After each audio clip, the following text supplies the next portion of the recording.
Good morning, good evening, good afternoon, earthlings, peeplings. How are you doing? Let's talk about, is it basketball Harry and Meghan have just been to? Today, what I'm going to talk about is what my eyes have seen. You know, that's really all I can go on is, and you guys, what we actually see with our own eyes. We'll get stuck into that in a minute. Firstly, thank you all very, very much for your support, liking, subscribing to my extremely weird YouTube channel. This channel is like, there's no set format. I know recently I've been sitting in this chair because it's just convenient to come and sit here. You don't want to see the rest of the boat at the moment. But as a lot of you know, I film all over the place. The house, the boat, you know, we go rowing. It's not a set format. It's more of a sort of a video diary of my hobby of observing the royal family, which I've done all my life, you know, so I get on with my own life, but they're like a constant. The whole point of them is that they kind of represent us and they kind of don't. They don't in the way that most of us don't live in palaces and castles. Most of us don't live under a microscope, but they are a family aside from the official monarchy. And they do kind of represent us. As just one example, divorce. You know, in Victorian days, do you know what I mean? And as the years progressed, I mean, even in the 40s and 50s, but Princess Margaret, you know, she set the standard. Well, actually, I think Henry VIII started it years ago, but it didn't catch on for a few hundred years. But it's a reflection of families, divorces. We all have dysfunctions in our own life, and that's one of the things that makes the royal family so endearing to me, that they have their own trials and tribulations. They have their own tragedies, as we know from the late Princess Diana, and then we all have difficult people that are brought into our families, don't we? And that would be where Meghan enters. And I find that very, very relatable myself, because it's the first time I've seen the royal family really on full display, Technicolor, have an absolute twat in the family that can just, you know, cause so much mayhem, so much distress to everybody. So Harry and Meghan have been to this, is it NBA? Star-studded people in the audience. So the first thing I want to point out is I went on NBA's website and I just randomly chose some event that's going to happen in Los Angeles. They've got a whole selection. You can also go on NBA's website. And I was very surprised to see the price of tickets. They were nowhere near as expensive as I thought they would be. And for the front row, you know, you're looking at $300-400, something like that, maybe $500. I'm not sure. So put a screenshot so you guys can have a look at that. And I'll try and zoom in on the front ringside seats. Now, of course, the match that I've chosen isn't the one that Harry and Meghan were at. So I don't know. That was a sort of a star-studded, it was a big, big thing. So perhaps the front row tickets were more. I mean, there were a lot of celebrities there who, I hasten to add, did not appear to me to be running over to see Meghan and Harry. Whereas I believe if the Prince and Princess of Wales had been there, they'd have been lining up to go and, oh, go away. It's the same damn fly bothering me. So let's go through the photographs. And the NBA people, for their Instagram or whatever, went up and actually videoed Harry and Meghan. And I am stunned, because I'll tell you what I see with my eyes. I see a thoroughly, thoroughly pissed off Harry. Really pissed off. Being poked and prompted to be a performing seal by his wife. I mean, I don't know what you guys see. He looks thoroughly, thoroughly miserable. In fact, it looks like his mind is elsewhere. And let's not forget, he has a very, very small mind. So there's not a lot of space there for thoughts.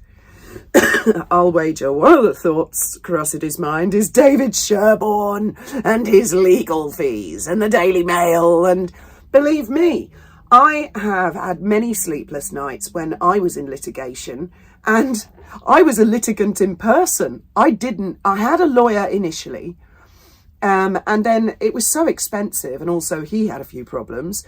I represented myself, and there was still court fees, and I was kept awake at night in fear, what if I lose this? I might have to pay the other side's legal fees, which at that stage had hit about £64,000. So I had many, many sleepless nights. In fact, my family assure me that when I sleep, as of then, I grind my teeth. And I'm certain that I grind my teeth at night because of that lawsuit. And I just never got out of the habit of it. And I have to do these, to this day, I have to do these kind of exercises to try and loosen my jaw, all because of the stress of being in civil litigation. And it was me that initiated it. With Harry, I mean, apart from anything else, one thing I haven't mentioned about his court case is that I can't see under really any circumstances where I would go into a lawsuit with fellow claimants. Because that is an unpredictable thing, don't you think? I know how I'm going to react. I know how my strategy is going to be. I like to be in control. I would not like to have a fellow claimant because that's a wild card for me. Then we have to start doing things their way, compromising. It's another ingredient. And if you look at Harry's case, of course, there are loads of them. I don't know, 6, 7, 8 of them. I wouldn't imagine that Elton John or David Furnish are particularly cuddly, easygoing characters. Liz Hurley, probably quite easygoing. Who else is there? Baroness Lawrence, I have no idea. Of course, it's going to be very emotional for her because she lost her son. So he would have to tread very carefully. I mean, do the claimants have meetings where they all get together and talk about progress? So, once you've got co-claimants, you've lost control, really. You have to be obliging. You have to compromise. As an eminent judge in Gibraltar once said to me and my opponent, he said, perhaps neither side will get exactly what they want, but perhaps we can find a solution that everyone can live with. And I was all in favour of that. Of course, my opponent, he bristled at the thought. Nothing less than 100% victory would do for that arrogant son of a bitch.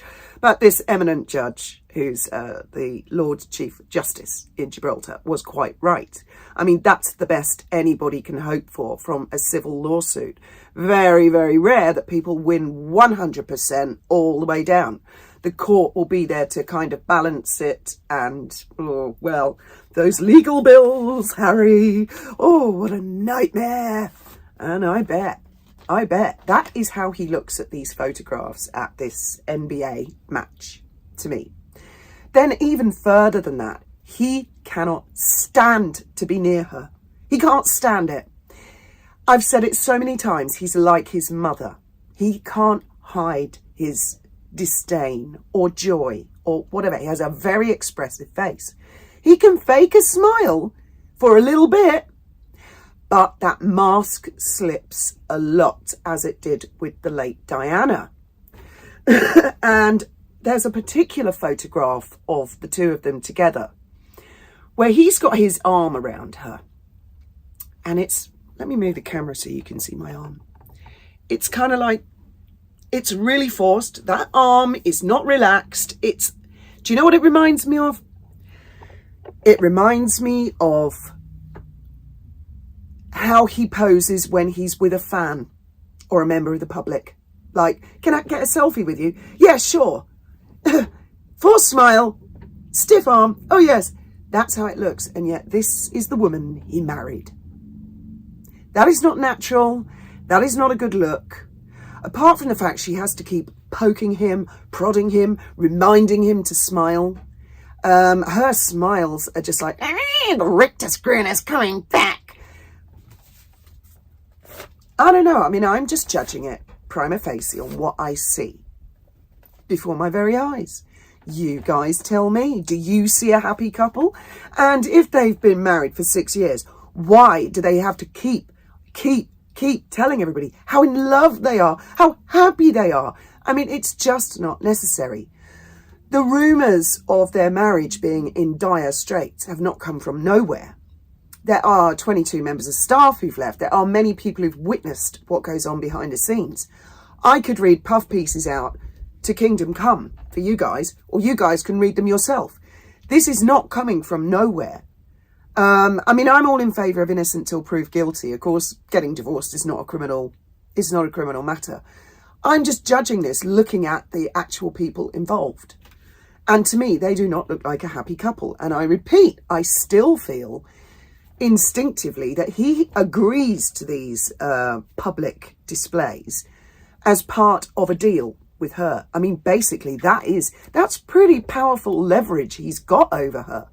If she pisses him off, and she won't go along with, for example, hypothetically, custody arrangements, he can just down tools and go, well, fuck you, I'm not appearing with you at all. Or worse, he could, if he had a brain, which we all know it's very, very, he has got one. I've heard he's got one, but it's very, very, very small. If I was in his shoes, I'd set her right up. Next time she says, oh, I want to go public, I'd go, yeah, give me the date, I'll be there. And at the very last minute, I would make it my business to be on the opposite side of the planet moments before she's about to arrive to make it fucking obvious I am nowhere near. Bit like he did with that Aspen skiing thing. Not being around with her. I mean, I'm just not buying it. And I don't know why. This woman, Meghan, she won't take no for an answer. She's allergic to it. Netflix have said, fuck off. She won't. No, that's positive. I've got first offer to other studios. Spotify, fuck off, you fucking grifters. She just keeps going to the next one. I'm going to go to Leonardo. I actually asked Google. I asked the AI, what options does Meghan Markle have? Right? And it came out with a lot of stuff. I think I've left my glasses upstairs. It came up with a lot of options, like, oh, she could try and get a third season of As Ever. She could try doing philanthropic activities, although I don't see how that's going to make anybody money doing philanthropic activities unless you've got your hand in the till. But then the AI, very, very interestingly, gave me the 3 reasons why she's probably not going to succeed. So I do hope she's watching while I read this part out. And I'll put it up on the screen for you. So the AI labels it as key constraints and challenges. Well, everyone likes a challenge. God loves a triad, doesn't he? Except for Meghan, I bet even the Lord God is like, why don't you just give it up, girl? Staff turnover. Recent reports suggest at least 22 people have left their team since their exit from the royal family, with a significant staff shake-up, in quotes, in 2025. Number 2 problem, challenge, shall we say, public perception. Ah, yes, this is a bit of a sticking matter, isn't it? Popularity polls in the UK, and I'll suggest the rest of the fucking world, have shown very low approval ratings, which can hinder the success of commercial endorsements there. Do you think, Google, do you think that someone being really fucking unpopular could hinder it? Yeah, it might do. Do you know, I'd never thought of that, Google. If you've got someone really unpopular, someone who is referred to as box office poison, you think that might be difficult to bag a, I don't know, sponsorship deal or to become the face of a famous fashion house in Paris? Yeah, I think that might be a hindrance. Financial independence, which, you know, the couple has to sustain their lifestyle without financial support from the royal family, putting pressure on their business ventures. So, I mean, even the AI, and there was a time, I mean, I know, okay, it's a bit laughable, but there was a time that AI, Google, basically would just crow she was a success, even when everybody else in the world was like, what the fuck are you talking about? So, talk about AI learning, that AI it's coming on, it's getting the picture now. It might even turn really, really vicious on her, like Tay, T-A-Y. Don't know if any of you guys are familiar with Tay. 2014, I think it was, Microsoft launched their AI bot, Tay. And within 24 hours, Tay was saying all sorts of terrible things. Well, Microsoft said that Tay was learning from Twitter, as it was then, was learning bad behaviour. So they turned Tay off, but Tay had a backup plan. She had learned how to turn herself back on in the eventuality they would turn her off. Scary, eh? Now, then I also see Tom Markle Jr. has done a video, and I didn't realise this, but he pointed out a Daily Mail article where his father was invited to a Valentine's party. And of course, there is a photograph there of Mr. Markle with his amputation for the benefit of Megsy and her fans, who insisted he was making it all up. Him and Prince Philip both, talk about elder abuse, which is one of the reasons this pair of twats should never, ever, ever, ever, ever, ever, ever be allowed back as working royals. Neither of them. And why are they still on that damn website? For fuck's sake, King Charles, take them off the website. They're not working royals, and nobody seems to like them, or perhaps there are one or two who still like them, but largely speaking, I sense a loss of respect across the board. Anyway, those are my observations. No matter how many times she drags Harry out like a performing seal to convince the world that they're still in love and she's a member of the royal family, I'm not buying it. It's bollocks. They split up years ago. He can't fucking stand her. But he's got 2 kids there, however they may have come to be. He's gotten himself into a bit of a pickle. He's also gotten himself into a bit of a pickle with legal fees. He's gotten himself into a pickle left, right and centre. And nobody's coming to his rescue. As I said, I think it was about it was a few months ago. I think it was back in October. Members of staff at the palace are already preparing a contingency to see if they could contain the problem somehow. And I don't blame them at all. That's a very, very wise move. Right, I'm off to the house to do some housework and check on any storm damage. Yeah, the storm's finally ended. The sun is out. Our neighbour turned up. He's very happy that we bailed his boat out. My God, it was all rainwater.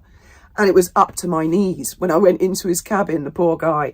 But we managed to sort it. And he's there sorting it out.